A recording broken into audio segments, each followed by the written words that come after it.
This is Stas. Today there will be a new retelling of the movie, which means you need to subscribe to the channel and put a like. Enjoy the show. Eddie Morra is a disheveled, unemployed writer. He has a contract to write a book but is more talk than action. He has writer's block. At lunch with his girl Lindy, she gives him his keys back and breaks up, frustrated with his lack of career progress while she has recently been promoted to editor. Walking morosely down a New York street, he bumps into his ex-brother-in-law, Vernon, whom he hasn't seen for 9 years. Vernon is friendly and invites Eddie for a drink. They talk about Melissa, Eddie's first ex, who is living upstate. Eddie confesses he is behind schedule on the book. Vern, currently consulting with a pharmaceutical company, passes Eddie a new brain drug set for market release next year. Vern has to go but leaves his business card. Eddie takes the translucent pill on his way home. In the stairwell he bumps into the landlord's wife, where she rails him about late rent and lack of career. The drug begins to take effect, and Eddie notices things with clarity. He starts talking to the woman confidently about legal studies and, a short time later, they write her law school paper together then have sex. Back in his slovenly apartment, Eddie notices the mess and quickly cleans up. He then gets on his laptop and starts writing. The words fly. The next morning he is back to normal but he has several hundred pages of his book printed out. He takes them to his editor, who eyes them warily. At his apartment, he checks his voicemail. The editor is anxious to talk. She has read 40 pages and is impressed. Eddie goes to visit Vernon. Vern's face is bloodied but won't say what happened, but he explains the drug is called NZT48 and asks Eddie to pick up his dry cleaning and some food. For another pill, Eddie will do anything. On return, the door is ajar, Vern is on the sofa, dead, and the apartment ransacked. Eddie, stunned and scared, settles down and calls 911. Waiting for the cops to arrive, he searches for the NZT48 stash and finds a plastic baggie full of the pills inside the oven, along with a wad of cash and an address book. He hides these from the cops, who eventually release him after a short interview. At the police station, he has a telecon with Melissa, his ex-wife, who doesn't want to see him. Back at home he takes another pill and gets a haircut, new clothes and motivation to finish the book in 4 days. He learns piano, cards, fitness, new languages, and talks like a know-it-all about everything to new friends. One of his listeners, stockbroker Kevin Doyle, gives him his business card. Thereafter, Eddie is invited to a jet-set beach party down south. He zooms around with a babe and a Maserati, then shows off by cliff diving from over 100 feet, revealing that a side effect of NZT is to move ever forward, no holding back. He has an epiphany on what to do for the rest of his life but realizes he needs lots of money to do it. He slowly starts day trading but needs more capital quickly. A cafe owner sets him up with a Russian loan shark, Gennady. The Russian hands him $100,000 but threatens to skin him alive if he doesn't pay it back. Now Eddie stock trades in earnest and rapidly increases his brokerage account to $2 million.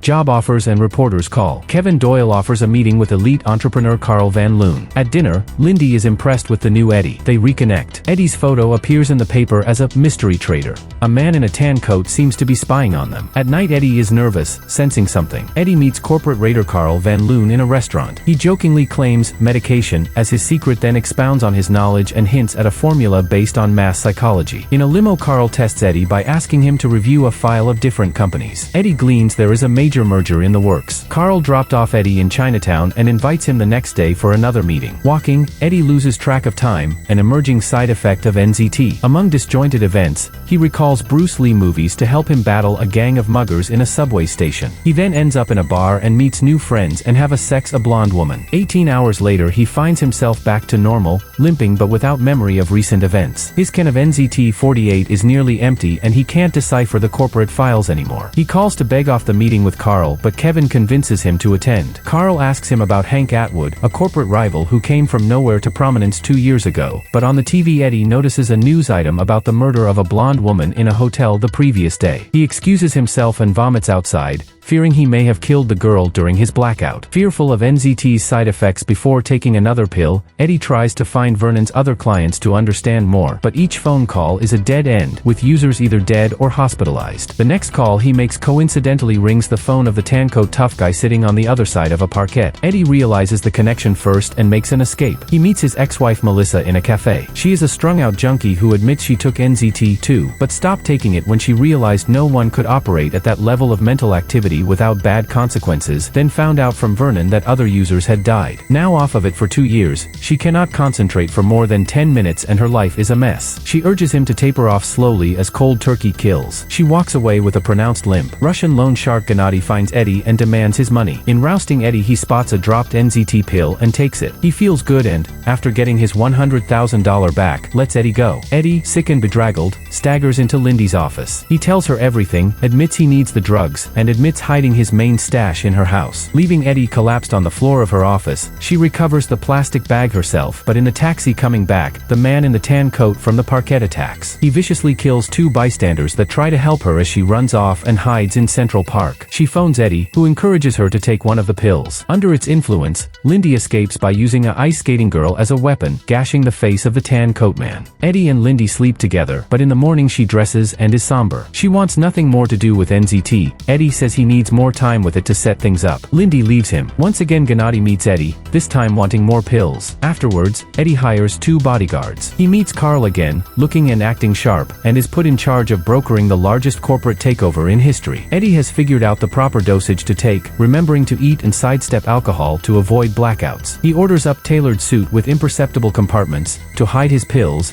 and hires a chemist to reverse engineer the NZT pills in a short 6 months. At a restaurant business lunch, he recognizes a police detective from Vernon's death investigation watching him. The cop shows Eddie the photo of him in the newspaper, which identified him as being at the hotel of the murdered blonde. Eddie hires good, lethal lawyer Morris Brandt, who gets him off against weak circumstantial evidence. Meanwhile the merger goes on and nears its conclusion. Eddie reveals plans to move on, but Carl wants him to stay, acknowledging Eddie's freak ability, throwing it around like a trust fund baby, while pointing out he hasn't paid his dues through competition to know how to assess his competition. Finding his hotel room raided, Eddie buys a secure condo fortress. On the street, he meets the Russian again, who wants 20 pills or else. As he's about to receive $40 million from the Atwood merger, Eddie is confident he'll have enough money to deal with Gennady. At the office, though, Hank Atwood is a no-show. Carl and Eddie meet Hank Atwood's wife, who tells them Hank is in the hospital. The deal will close when he gets better. On the street he notices Mrs. Atwood's scarred limo driver, the man with the tan coat, and realizes Atwood must be an NZT user as well, who won't get better because he's run out of NZT. For now, Eddie must go to the police station and stand in an ID lineup, but his lawyer, Morris Brandt, gets him released. At the office, Carl is upset. Atwood is in a coma and Carl wants to know where Eddie has been, thinking Eddie knows what is going on and suspecting betrayal. In the washroom Eddie discovers his pills are missing, stolen. A box arrives addressed to him. Eddie grabs the box and exits, leaving a fuming Van Loon behind. Inside the box, the severed hands of his 2 bodyguards. At the condo Eddie watches TV and sees Mrs. Atwood and her lawyer, who's also his lawyer, Morris Brandt. As he realizes that's where his hidden pills went, he sees the Russians coming for him from the security cameras, who assault his steel door with a chainsaw. Eddie goes to the balcony edge, ready to kill himself rather than succumb to their undoubtedly painful torture. He suddenly remembers where one last NZT pill is and tries to retrieve it but loses it as the Russians break in. Gennady shoots up his own last pill, converted into an injectable form, and begins to prepare Eddie for the slow painful torture he's about to experience. With one final thrust, Eddie manages to turn the tables and kill Gennady. The other 2 Russian thugs, having been busy cracking Eddie's safe with drills, return to the room. Eddie manages to fight them off after lapping up Gennady's NZT-enriched blood, blinding one before killing both in self-defense. At the hospital Hank Atwood dies. Eddie realizes that, though Brandt stole his pills, he did not give them to Mr. Atwood. Eddie meets the man with the tan coat in the waiting room. Now that his boss is dead, aids Eddie's search through Brandt's safe, where he finds his pills packet while the tancoat man watches over Brandt, tied and gagged on the floor. 12 months later, Eddie's book is published, and he's running for the U.S. Senate, New York. He gets a surprise visit from Carl in his campaign office. Though warm at first, Carl hints that he knows how Eddie has done it and has, subsequently, shut down his NZT lab. Carl will guarantee a limitless supply in return for some future inside information. Eddie aggressively comes back, showing off his abilities. He says he is off NZT and doesn't need it, having become permanently enhanced, and pushes Carl away. At an upscale Chinese restaurant Eddie and Lindy are together again. He orders his food in fluent Chinese, then notices Lindy's bemused stare. "What?" he asks with feigned humility.